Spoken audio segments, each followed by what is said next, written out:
अभिवादन स्वीकार कीजिए ब्रजेश मिश्रा का और आप देखना शुरू कर चुके हैं द डिबेट। बहनों भाइयों, ईरान वार का आज 27वां दिन है और ये युद्ध खत्म होने के बजाय दिनों दिन भीषण और गंभीर होता जा रहा है। युद्ध पश्चिम एशिया और मिडिल ईस्ट में हो रहा है, लेकिन उसका खामियाजा भारत को भुगतना पड़ रहा है। हमारे यहाँ डीजल, पेट्रोल और गैस की भारी किल्लत के बीच आज जिस तरह से पेट्रोल पंपों पर लाइनें लगी हैं, वो चिंता उत्पन्न करती है और ये बताती है कि ये समस्या कितनी गंभीर दिनों दिन होती जा रही है।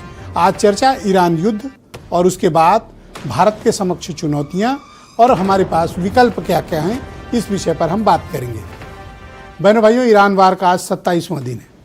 ये उम्मीद की जा रही थी कि स्ट्रेट ऑफ हार्मूज ओपन हो जाएगा और गल्फ कंट्रीज से जो भी क्रूड ऑयल्स हैं या गैस हैं, उर्वरक है, उसकी नियमित सप्लाई शुरू हो जाएगी। जब ये युद्ध शुरू हुआ था 28 फरवरी को, तब ये बताया गया था कि बस 2-3 दिन के अंदर ईरान को मिट्टी में मिला देंगे, पूरा ईरान कब्जा कर लेंगे, ईरान को इराक बना देंगे और उसके सारे ऑयल और रिसोर्सेज पर राष्ट्रपति ट्रंप और उनकी टीम का कब्जा होगा। लेकिन बहनों भाइयों, बहुत मिसकैलकुलेशन था। ईरान पर हमला करना अमेरिका की सबसे बड़ी भूल ही नहीं, बल्कि दुनिया भर को अमेरिका और इजराइल ने संकट में डाल दिया है।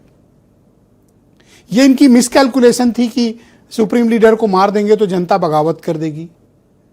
गलती नंबर 1 जो इनका मिसकैलकुलेशन है। गलती नंबर 2, इन्होंने सोचा था कि 3-4 दिन के भीतर वार खत्म कर देंगे, जो कि नहीं कर पाए। तीसरी मिसकैलकुलेशन कि ईरान में इतनी क्षमता नहीं है, इतनी फायर पावर नहीं है, इतनी रणनीति नहीं है, इतनी आर्मी नहीं है, इतनी मिसाइल्स और ड्रोन्स नहीं है कि वो स्ट्रेट ऑफ हार्मूज को बंद करने का जोखिम ले। दुनिया नाराज हो जाएगी। लेकिन क्या हुआ? तीसरे दिन ही स्ट्रेट ऑफ हार्मूज को ब्लॉक कर दिया ईरान ने। ईरान के ऑयल और गैस के रिसोर्सेज खत्म करने की बात कही गई, लेकिन ईरान पिछले 20 सालों में सबसे ज्यादा तेल और गैस दुनिया के कई मुल्कों को बेच रहा है। ईरान पर लगे ऑयल सैंक्शन को भी अमेरिका को हटाना पड़ा और अब निगोशिएशन के लिए ईरान के पीछे भागता हुआ अमेरिका। बातें चाहे जो करें अमेरिका के राष्ट्रपति, लेकिन दुनिया जानती है कि वो खुद इच्छुक होकर किसी तरह इस युद्ध को खत्म करना चाहते हैं। लेकिन बहनों भाइयों, ईरान इस युद्ध को खत्म नहीं करना चाहता। वो इस पर एक निर्णायक तस्वीर चाहता है और ईरान के साथ अगर ये युद्ध चलता रहा तो जैसा कि हमारे प्रधानमंत्री ने लोकसभा के भीतर कहा, राज्यसभा के भीतर कहा कि इसका इंपैक्ट कोविड महामारी जैसा होगा, और बात सही भी है। भारत अपनी ऊर्जा जरूरतों का 85% दूसरे मुल्कों पर निर्भर है और हमारे यहां खपत में इस्तेमाल होने वाली 60 से 65% एलपीजी, एलएनजी और पीएनजी, जितने भी तरह की हमारे पास ज्वलनशील गैसें हैं जो हमारे कुकिंग, इंडस्ट्रियल या कमर्शियल सेक्टर्स में यूज होती हैं, वो सब बाहर से आती हैं और उसका भी 90% हिस्सा मिडिल ईस्ट से आता है और उसमें भी सर्वाधिक शेयर कतर का है। तेल हमारा इराक से आता है और अगर स्ट्रेट ऑफ हार्मूज बंद है, किसी तरह हम 3-4 टैंकर निकाल पाए हैं 27 दिन में, तो हमारे यहां अब क्रूड ऑयल का भी संकट आने वाले दिनों में है। शायद यही वजह है कि आपको देश भर के पेट्रोल पंपों में लंबी लाइनें लगी हैं। बेतहाशा लोग गाड़ियां लिए पेट्रोल पंपों पे लाइन लगाए हैं। सरकार फरियाद पे फरियाद कर रही है, गुहार लगा रही है, निवेदन कर रही है कि कृपया पैनिक बाइंग ना करें। लेकिन जनता के दिमाग में जब ये बात आ गई कि प्रधानमंत्री खुद इस संकट की तुलना कोविड से कर रहे हैं, तो लोगों के समक्ष इस बात का पैनिक होना स्वाभाविक था और उसमें भी कई पेट्रोल पंप वालों ने ऑयल उपलब्ध न होने के बोर्ड लगा दिए, उससे पैनिक और फैल गया। आज भी कमर्शियल सिलेंडर्स अवेलेबल नहीं है। डोमेस्टिक कंजम्पशन में जो भी सिलेंडर्स अवेलेबल हैं, वो हमारी मांग का सिर्फ 30-40% है। तो एक बात तो साफ है, जो पढ़े लिखे लोग हैं, समझदार लोग हैं, इस बात को जानते हैं कि ये क्राइसिस कोई ऐसा नहीं कि भारत सरकार ने रखा है और आपको नहीं दे रही, पीछे से आ रही सप्लाई ही कट गई है।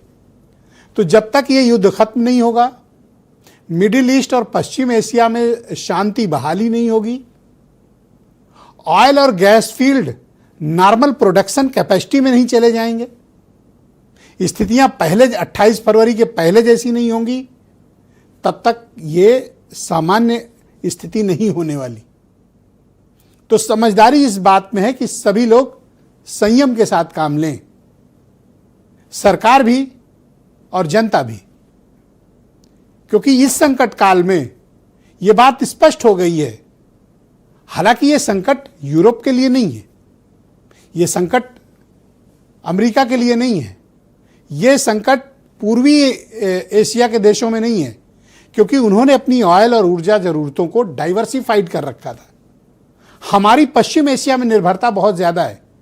उसके दो कारण हैं, एक पुराने ऐतिहासिक संबंध, ट्रस्टेड खरीदार, और अरब देशों के साथ भारत के अच्छे रिश्ते रहे हैं। कैसी भी स्थिति रही हो, इस तरह से सप्लाई लाइन नहीं कटी, यहां तक कि इराक वार के दौरान भी। लेकिन अब जब ईरान को यह लगा कि अब यह उनके एग्जिस्टेंस का सवाल है, तो उन्होंने फिर स्ट्रेट ऑफ हार्मुज ब्लॉक और अरब मुल्कों पर हमले। बहनों भाइयों, इसमें कोई दो राय नहीं है कि दुनिया भर में हालात बहुत खराब हैं। ऊर्जा जरूरतें सिर्फ भारत की नहीं, दुनिया भर की हैं। बाकियों के पास वैकल्पिक इंतजाम हैं, पर हमारी जो डिपेंडेंसी पश्चिम एशिया पे थी, उस कारण हमें उसका खामियाजा भुगतना पड़ रहा है। उम्मीद है कि भारत सरकार इस घटना से सबक लेगी और ऊर्जा का जो डाइवर्सिफिकेशन है वो किसी एक कॉन्टिनेंट में नहीं, किसी एक क्षेत्र में नहीं, बल्कि अलग अलग इलाकों में होगा।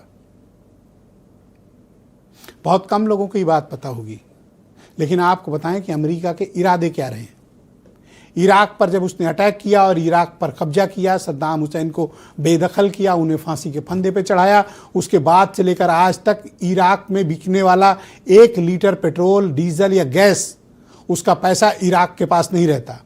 वो सब फेडरल बैंक न्यूयॉर्क में जाता है, अमेरिका में जमा होता है। अमेरिका फिर अपने मुताबिक फंड वापस इराक को रिलीज करता है। इराक के ऑयल रिसोर्सेज पर आज 20 साल के बाद भी उनका कब्जा है अमेरिका का। ईरान अपनी ये दुर्गति नहीं चाहता था। अगर ईरान पर कब्जा कर लेता अमेरिका, तो उसका हाल भी इराक जैसा होता कि पेट्रोल ये बेचेंगे, पैसा न्यूयॉर्क में जमा होगा। तो ये लड़ाई कोई छोटी मोटी नहीं है बहनों भाइयों, बहुत बड़ी निर्णायक लड़ाई है। और भारत की ऊर्जा जरूरतें अभी तत्काल में 100 की 100% पूरी हो जाएं, ये बहुत मुश्किल है, कठिन है, क्योंकि हमारे पास सप्लाई लाइन ना तो साउथ अमेरिका से खुली है अभी, ना अमेरिका से खुली है, ना हमारे पास नॉर्वे ने अभी तक गैस भेजने का कंफर्मेशन दिया है। तो हमारे समक्ष मुश्किलें हैं। इन्हीं मुश्किलों के बीच हमें संयम के साथ पेश आने की आवश्यकता है। सच्ची तस्वीर यही है। आपको कहानी चाहे कोई कुछ भी सुनाए, तो आप कुछ बयान सुन लें, फिर आज की डिबेट। भारतीय जनता पार्टी ने लाइन के सिवा कुछ नहीं दिया है। कोई भी इनका फैसला है, हमें आपको सबको लाइन में लगा देते हैं। मैंने ये कहा था, कंडे, लकड़ी, अंगीठी तैयार कर लो। आप लोगों ने मेरा कहना नहीं माना। हम तो अपने घर में मिट्टी के 2 चूल्हे मंगवा लिए हैं, तो हमने तो अपने यहाँ लकड़ी से, कोयले से खाना बनाने का इंतजाम कर लिया है। मैं निश्चित तौर से प्रधानमंत्री जी जो आज जनता को आज बता रहे हैं, इनको आज शुरू के दिन में बताना चाहिए था। कोरोना काल का याद दिला रहे हैं। कोरोना काल में तो इन्होंने छोड़ दिया था देश को अपने ऊपर के, अपने हालात पे चले जाओ भाई। आज ऐसी स्थिति ना बने, गैस की व्यवस्था कराइए और पेट्रोलियम सारी व्यवस्था कराइए, पूरी क्योंकि जनता परेशान है। कुछ लोग हैं अव्यवस्था पैदा करने का प्रयास कर रहे हैं। जब आपकी बारी आएगी, आप तक रसोई गैस पहुंच जाएगी। और अगर हम उतावलेपन में, अफवाह में आकर के इस प्रकार के किसी दुष्प्रचार और किसी अफवाह के चक्कर में पड़ते हैं, तो लगता है हम लोगों की राष्ट्रभक्ति पर लोग संदेह करेंगे। तो बहनों भाइयों, आज की इस परिचर्चा को आगे बढ़ाएंगे। हीरो वाजपेयी उत्तर प्रदेश में भारतीय जनता पार्टी के प्रवक्ता हैं और राको ग्रुप ऑफ इंडस्ट्रीज के एमडी रजनीश सेठी हमारे साथ कार्यक्रम में हैं।